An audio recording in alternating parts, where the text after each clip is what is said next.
Hey everybody, welcome back to Dakota Irish. So our first video in the series is going to be DM tip number 1, session 0. So if you've been playing for a while or you've been a part of the community for a while online, you've probably heard of session 0.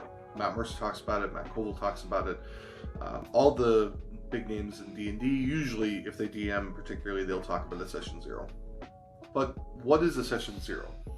So as a definition for what session 0 is, it is the setting of the parameters or principles of your game with everyone involved, the players and the DM included. So that could be everything from what kind of an age rating is this game going to be, an R rating or a G rating. It could be what's comfortable and what's uncomfortable.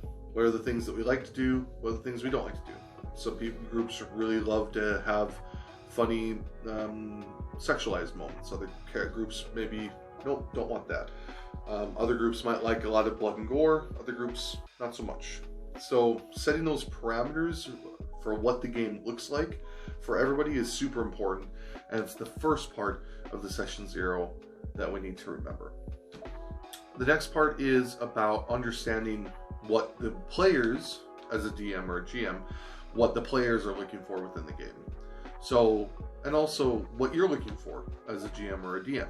So some characters might say, I'm a bard and I really want to be able to do performances, or I'm a monk and my temple's really important to me, so I want to make sure that, I want to define it a little bit, right? So it's understanding kind of everybody's needs and wants within the game and what they're looking to do. So that's number 2.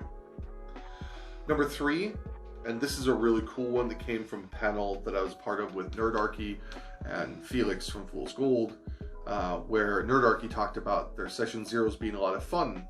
And it was because everybody got to be involved in, creating new content and material and investing into the story and the world that they're about to play in. So what I mean by that is something as simple as a character has taken the guild artisan background and they really want to play a blacksmith, but you don't have a blacksmith guild or you don't have an artisan guild set up yet, and that person can help you do that then. What does that look like? How long has it been running? What does their guild look like? Maybe it's all family members, or maybe it's a tribe, things like that. So maybe another character wants to be a soldier and he was a big part of a battle that happened. You wanted to be a part of a big battle, right? But you haven't really had any major big battles in your world.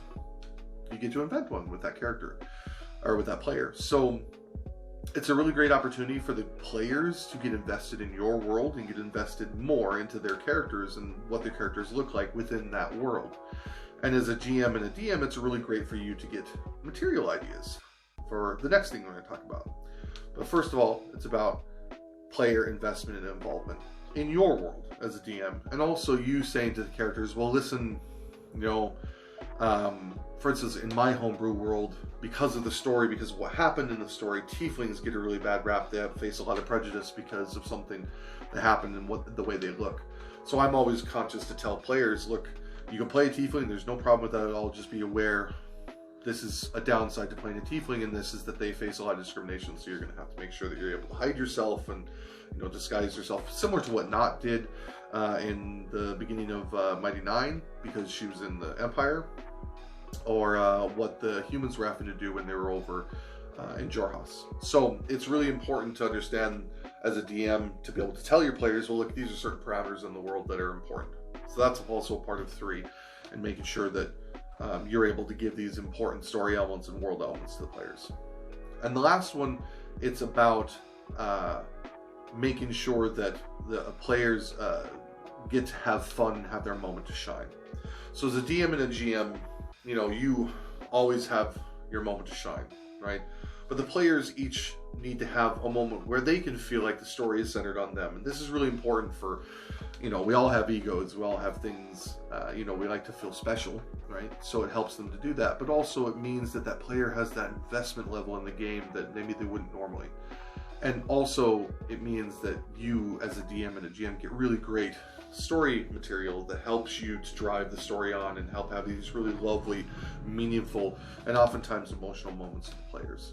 So making sure that the players have their moments to shine is super important as a DM and a GM, but this session 0 helps you to set those up, because you get the backstories of the players and you understand where their ethoses are coming from, what their drives are, what their ambitions are, things like that, because the players are helping you to create that. And also, and this is super important, and it was something I said during that panel as well with Nordarchy, was that as storytellers, I don't think a story is as meaningful unless there's moments where we're uncomfortable or unsure. And having set those parameters, it helps you to set uncomfortable in a comfortable way. So if somebody says, I'm not interested in any sexual content whatsoever, then setting up a sexual moment to try to make that player uncomfortable is not an okay move, right? But being able to set something up that maybe their character wasn't, maybe they had a really strenuous relationship with their parents. That's a common trope, but let's say it was. You could set up an uncomfortable moment where they have to face their parents, or deal with those emotions in some way. So knowing where those parameters are helps you as a DM and a GM set up those uncomfortable moments to help those characters shine. So guys, I hope these kind of help. There's a lot more to session 0, and I might spend a bit more time doing that, but leave your comments below. Let me know what you think about that tip, and also, most importantly, what you want to see in the next video. Let me know what you guys would like me to talk about there. So listen, thanks for watching. Thanks for stopping by. Love you guys. Take care.